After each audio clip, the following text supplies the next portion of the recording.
காமாட்சி அக்கா. வா லட்சுமி. எக்க ரேஷன்ல பொருள் போறாவலாம், வாங்க ஒரு எட்டு போய் வாங்கிட்டு வந்துருவோம். அப்படியே லட்சுமி, எல்லா பொருளுமா பொடியாவ தெருலக்க போனாதான் தெரியும். ஆனா பக்கத்து வீட்டு கோமதி இருக்கல்ல, அவதான் சொல்லிட்டு கிடந்தா இன்னைக்கு ஏதோ பொருள் போடியாவலாம், போய் வாங்கணும், ரேஷன் கடையில தான் அவ்வளவு கூடவும் கிடக்குன்னு சொன்னா. வாரீங்களாக்கா, போய் ஒரு எட்டு வாங்கிட்டு வந்துருவோம். இனி மாச கடைசி ஆயிடுச்சுனாலும் சிக்கல் தான், போய் வாங்க முடியாது. எந்நேரம் பொருள் போடியா எந்நேரம் போட மாட்டேங்கானே ஒன்றும் புரியவும் மாட்டேங்குது. அதான் போடியான்னு சொல்லும் போது போய் வாங்கிடலான்னு பார்க்குறேன். அதுவும் சரிதான் லட்சுமி. எங்க நம்ம எதையாச்சும் வாங்க போவோம்னு நினைக்கும் போது தான் கரெக்டாக கோதுமை இல்லை, அரிசி இல்லை, சீனி இல்லை, பருப்பு இல்லைன்னு ஏதாச்சும் ஒன்று சொல்லிடுறியான். நம்மளும் இருக்க பொருளை வாங்கிட்டு எனக்கனேன்னு வந்துடுறோம். அப்புறம் போடியும் வாங்க வந்து ஒரு வாரம் சென்று வந்து வாங்கிக்கங்கன்னு தான் சொல்லியாவ. போனால் அப்பையும் இல்லைன்றியாவ. அது அப்படியே முடிஞ்சு போயிடுது அந்த பொருள். சரி, அப்போ இன்னைக்கு போய் என்னென்ன பொருள் போடியாவன்னு பார்த்து வாங்கிட்டு வந்துட வேண்டியதான். ஆமாக்கே, வாங்க போவோம். சரி லட்சுமி, வா நம்ம போய் பொருளெல்லாம் வாங்கிட்டு வந்துடுவோம். சரி, நீ நின்றுக்க, நம்ம கட்டப்பையெல்லாம் எடுத்துகிட்டு வந்துடுறேன். காமாட்சியக்கு. அது யாரு? உமா குரல் மாதிரில கேட்குது. வா உமா. வாரேங்கு. அட, ஒட்டுமொத்த வானர படைகளும்ல வந்திருக்கு. என்ன உமா, உன் குரல் மட்டும்தான் கேட்ட மாதிரி இருந்துச்சு. பார்த்தா சின்ன பொண்ணு வசந்தின்னு எல்லாரையும் கூட்டிகிட்டு வந்திருக்க. எக்கு நாங்கள் இருக்கமல்ல, அது நீங்க இருக்கீல்ல. ஏ அம்மா, இழுவ ஒரே இழுவையாவில் இழுக்குது. இழுவ, நீ அமைதியாயிரு, நான் சொல்லிக்கிறேன். என்ன சின்ன பொண்ணு, சொல்லு.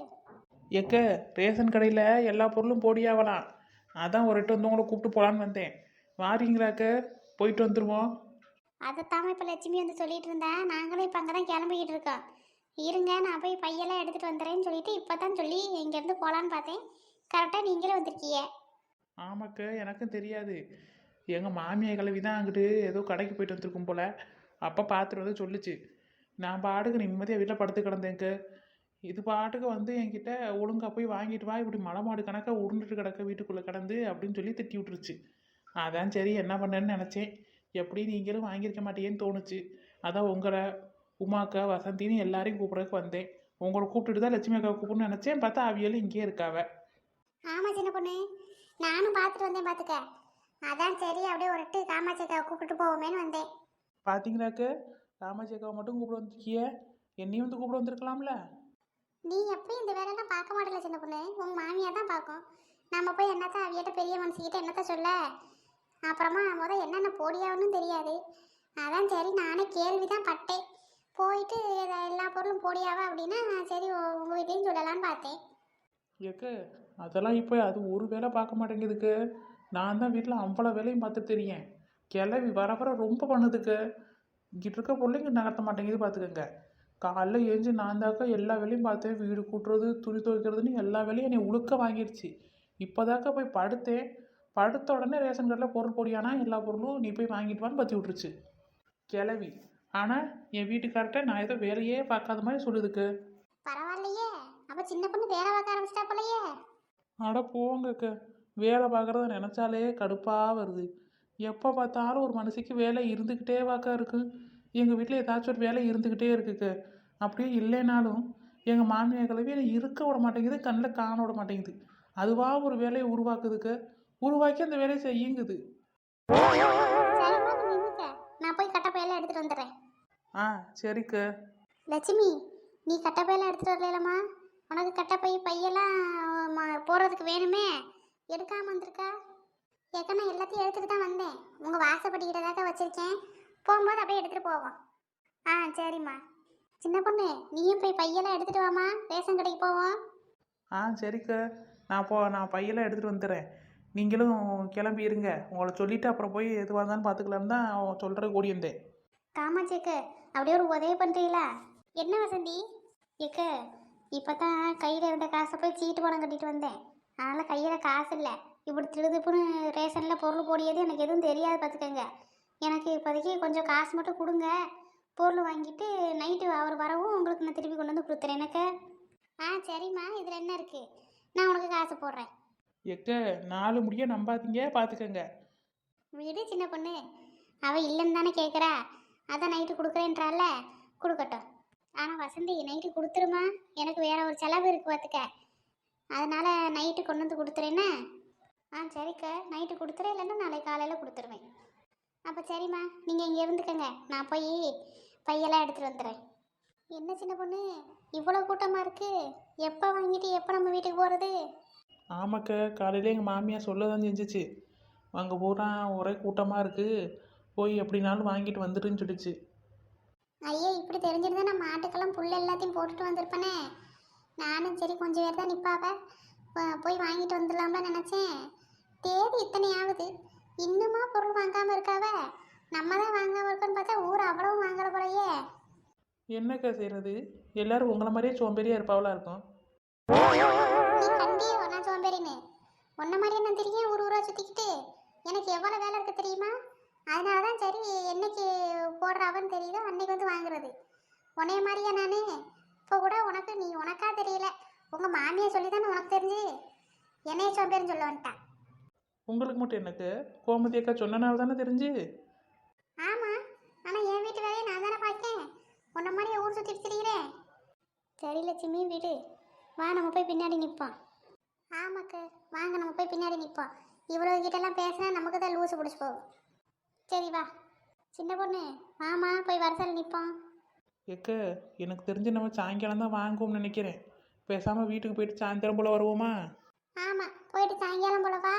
அதுக்குள்ளே இன்னொரு 7 பேர் ஊழலை சேர்ந்துருப்பாளுங்க. அப்புறம் வந்து அதுவும் வாங்க முடியாமல் போ, பேசாமல் வீட்டுக்கு வந்து சேர்ந்துருக்கா அவர் நமக்குன்னு. ஏக்க, நம்ம யார் பின்னாடியாச்சும் நிற்போன்னு சொல்லிட்டு போவோம் வீட்டுக்கு. போயிட்டு சாயங்காலம் போல் வந்து வாங்குவோம். இல்லை கூட்டம் கொஞ்சம் குறைஞ்சதுக்கப்புறம் ஒரு 1 மணி நேரம் 2 மணி நேரம் சென்று வந்து வாங்குவோம். ஆமாம், இவைய பெரிய மகாராணியில ஒருத்தர்கிட்ட சொல்லிட்டு போனால் அவைய நின்றுவளுக்காக இடத்த காவ காத்துட்டு கிடப்பாவ. அவைய வெயில் மாதிரி கருவாடா காய்வாவலாம் வெயிலில் கிடந்து. இவன் நல்ல சொகுசா வீட்டுக்கு போய் ஃபேனை போட்டு படுத்து தூங்கி எந்திரிச்சு 2 மணி நேரம் சென்று வருவாளாம். அவைய உனக்கு வழி விடுவாவ. பின்னாடி வரவளுக்கு அவ்வளோதான் உன் முடிவு ஆஞ்சு விடுவாளு ஆஞ்சு. வா போய் பின்னாடி நிற்பான். ஆள் வளர்ந்துருக்கே தவிர உனக்கு அறிவே விளையாடல. நானாச்சும் பரவாயில்லக்கு, ஆள் வளர்ந்துருக்கேன். ஆனால் நீங்கள் ஆள் வளரலை, அறிவு வளரலை. சின்ன பொண்ணு, வாயில் எதையும் கேட்டுட்டு போயிடாத. சரிக்கா சரிக்கா, வாங்க போவோம். அறிவு கெட்டவா. எம்மா, இந்த கூட்டம் நகருமா நகராதா? உள்ள பொருள் போடியானா போடலையான்னு தெரியலையே. இந்த கூட்டம் நகர்ற மாதிரியே தெரியல. நானும் 2 மணி நேரமா இங்கேயே தான் நின்றுக்கிட்டு இருக்கேன். ஆமாம் லட்சுமி, என்னன்னு தெரியலையே. நம்மளும் நின்றுக்கிட்டே இருக்கோம், கூட்டம் நகர்ந்த பாடா இல்லை. ஒருத்தர் கூட உள்ளேருந்து வாங்கிட்டு வெளியில் வந்த மாதிரி தெரியல.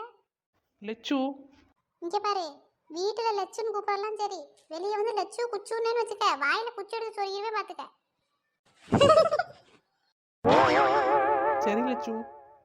சின்ன பொண்ணு, நான் விளையாட்டுக்கு சொல்கிறேன்னு நினைக்காத. நீ இப்படி கூப்பிடாத சொல்லிட்டேன். நானே கடுப்பில் நிற்கிறேன். மாட்டுக்கு தண்ணி வைக்கல, ஒன்றும் வைக்கல, காலையில் வச்சுட்டு வந்ததோட சரி. நானும் சரி போயிட்டு ஒரு 1 மணி நேரம் 1.5 மணி நேரத்தில் திரும்பிடலாம் அப்படின்னு பார்த்தேன். பார்த்தா இங்கே வந்தே 2 மணி நேரம் 3 மணி நேரத்துக்கு மேலே ஆகுது. மத்தியானத்துக்கு நானே ஒன்று அதுக்கு வைக்காமல் வயிற்றுக்கு இடம் கொடுக்காம வந்திருக்கேன். சும்மா என்னை சோதிக்காத சொல்லிட்டேன். கோவப்படாதீங்க லெச்சு. சின்ன பொண்ணு, வாயை முடிக்கி இருந்துட்டு பார்த்துக்க. வேணா வெறியாத்திக்கிட்டு இருக்க நீனு. சரி லெச்சு, இனிமே அப்படி கூப்பிடலை. என்கிட்ட வீணா சண்டை இழுக்கத்தானே சின்ன பொண்ணு நீ இப்படி பண்ணிருக்கிறியா? கொஞ்ச நேரம் அமைதியாக இரு சின்ன பொண்ணு. நானே உள்ளே உட்காந்துருக்க, கடைக்காரன் போடுறானா இல்லை சும்மா படுத்து உள்ளே தூங்கியானான்னு தெரியல. ஒரே இடத்துல நின்ன மாதிரி தான் இருக்குது. வந்தப்போ கூட ஏதோ சரசரன்னு கூட நகர்ந்து, இப்போ என்னன்னா யாருமே போகிற மாதிரியே தெரியல முன்னாடி. நானே அந்த கடுப்பில் இருக்கேன். இதில் நீ வேற என்ன பாடா படுத்தாத. சின்ன பொண்ணு, எனக்கு லட்சுமி அக்கா தான் ரொம்ப நேரம் நிற்கிறேன்னு சொல்லியவல்ல, பாவம் அவைகளுக்கு தாக்கமாக இருக்குமா இருக்கும். அவையிட்ட காசு வாங்கிட்டு போய் ஒரு 1.5 லிட்டர் பவுண்டாவோ இல்லை டொரினோவோ எனத்தனாலும் வாங்கிட்டு பா. அப்போ தான் அவைய கொஞ்சம் சமாதானமாவாவ. எக்கு, அவிய காசை வாங்கி அவியலுக்கே வாங்கி கொடுத்தா எப்படிக்கா நல்லா இருக்கும்? நீங்கள் வேணால் கொஞ்சம் காசு கொடுங்க, போய் உங்கள் காசில் வாங்கிட்டு வரேன். ஏட்டி உனக்கு இருக்கா பிடிச்சிருக்கு? நானே ரேஷன் பொருள் வாங்க காசு இல்லாமல் காமாட்சி கடை தாண்டி காசு கேட்டிருக்கேன். என்கிட்ட இருந்தால் நான் கொடுத்துருவேன். யார் நீங்கள்? அட ஆமா கிறுக்கி, என்கிட்ட இருந்தால் கண்டிப்பாக காசை கொடுத்துருவேன். அவிய பாவம்ல, காலையில் பூரா அவ்வளோ மாடி மேய்ச்சிட்டு ஊரூரா சுற்றி பாலை கொடுத்துட்டு வந்திருக்காவ. அதனால தான் அந்த கடுப்பில் நின்று பேசிகிட்டு இருக்காவ. நீ அவியிட்ட காசை வாங்கிட்டு போய் ஜூஸை வாங்கிட்டு கொடு. இடத்த யார் வந்து நிற்காம நான் பார்த்துக்கிறேன். எக்கு, காசு கேட்டேன்னா லெச்சு திட்டுமே.